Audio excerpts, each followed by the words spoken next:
Hello বন্ধুরা, fish fry fish cutlet আমরা দোকানে প্রায় সবাই কম বেশি খেয়ে থাকি। তো চলুন আজকে আমি ফিশ কাটলেটের একটা রেসিপি আপনাদের সাথে শেয়ার করি, যেটা হচ্ছে বাড়িতে খুব কম উপকরণ দিয়ে কীভাবে আমরা বাড়িতে ফিশ কাটলেট তৈরি করি সেটাই আজকে আপনাদের সাথে শেয়ার করব। তো আমি এখানে ভেটকি মাছের ফিলে ইউজ করেছি, 4টে মতো ভেটকি মাছের ফিলে আছে। এখানে প্রথমে নুন, পাতিলেবু আর একটু গোলমরিচ দিয়ে প্রথমে ফিলেগুলোকে ভালো করে ম্যারিনেট করে রাখতে হবে। চেষ্টা করবেন কিছুক্ষণ ম্যারিনেট করে 10 মিনিট মতো রাখার।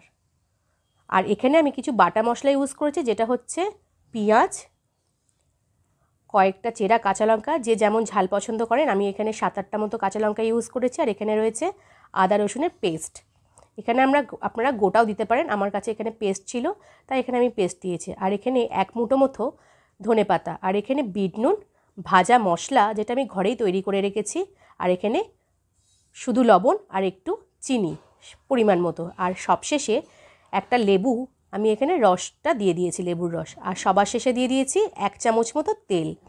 এবার পেস্টটাকে আমি রেডি করে নিয়েছি। এই পেস্টটায় আমি এখন এই ভেটকি মাছের ফিলের সঙ্গে ভালো করে ম্যারিনেট করে রেখে দেবো। আর একটা বাটিতে আমি ডিম ফাটিয়ে রাখলাম কোটিংয়ের জন্য।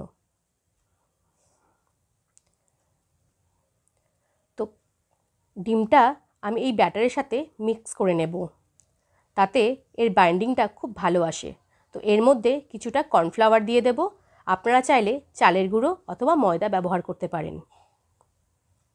আমি এখানে ভালো করে মিক্স আপ করে নিয়েছি। এবার একটা ফিলে নিয়ে আমি যে ম্যারিনেট করা ফিলেগুলো নিয়েছিলাম সেটা এই মিক্সারের সাথে ভালো করে ব্যাটারটার সাথে মিক্স করে নেব, যাতে পুরো মশলাটা একদম মাছের সঙ্গে লেগে থাকে।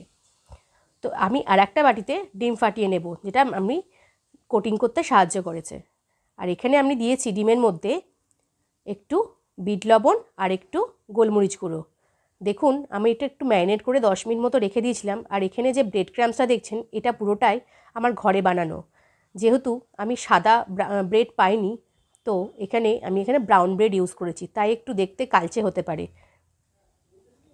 আপনাদের কাছে যেটাই থাকবে সেটাই আপনারা ব্যবহার করবেন। আমার কাছে ব্রাউন ব্রেডটা অ্যাভেলেবেল ছিল, তাই আমি এখানে ব্রাউন ব্রেডটাই ইউজ করেছি। আর বাড়িতেই কিন্তু ঘরে তৈরি করেছি। তো এর মধ্যে দেখুন ফিলেগুলোকে একবার ডিমের মধ্যে চুবিয়ে আমি এই ব্রেড ক্রাম্বসটা বেক করে নিলাম, ভালো করে ড্যাব ড্যাব করে লাগিয়ে নিলাম, যাতে পুরো কোটিংটা সুন্দর হয়। এরপর আমি ডাবল কোটিং করতে গেলে আর একবার ডিমের গোলায় ডুবিয়ে আর একবার ব্রেড ক্রাম্বস দিয়ে ভালো করে রাখতে হবে। তো আমাদের যেহেতু সময় ছিল না, এটা আপনারা ডিপ ফ্রিজে ভালো করে রাখতে পারেন, 10 মিনিটের জন্য একটু রেখে দিতে পারেন।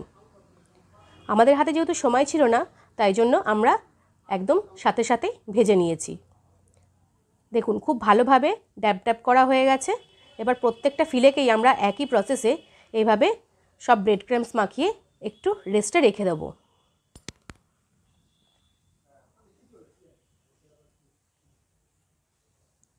এখানে সব ব্রেড ক্রাম্বস মাখানো ফিলেগুলো একদম রেডি। সুন্দর একটা শেপ দিয়ে দিয়েছি, যাতে এবড়ো খেবড়ো না লাগে। আর আমাদের এই ফিশ কাটলেটটা খেতে কিন্তু অসাধারণ লেগেছিল। আপনারাও বাড়িতে এইভাবেই বানিয়ে রাখতে পারেন। কেউ এলে সাথে সাথে ভেজে দিতে পারেন।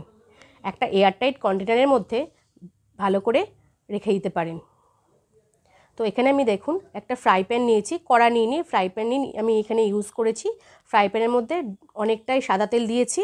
সাদা তেলের মধ্যে আমি এই ফিশ কাটলেটগুলোকে একটা করে ছেড়ে দিয়েছি, যাতে খুব ভালোভাবে এটা ডিপ ফ্রাই হতে পারে।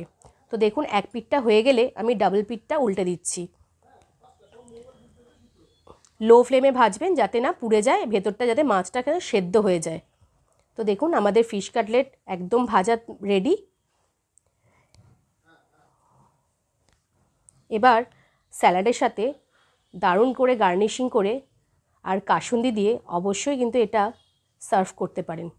তো দারুণ খেতে হয়েছিল। আমাদের এখানে কাসুন্দি ছিল না বলে আমি এখানে সস দিয়ে ইউজ করেছি। তো দুর্দান্ত খেতে লেগেছিল। আপনাদের যদি রেসিপিটা ভালো লেগে থাকে, প্লিজ একটা লাইক কমেন্ট করবেন। আর আশা করি ভিডিওটা আপনাদের নিশ্চয়ই ভালো লেগেছে। তো পরের ভিডিওতে আপনাদের সঙ্গে আবার দেখা হচ্ছে। ভালো থাকবেন সবাই।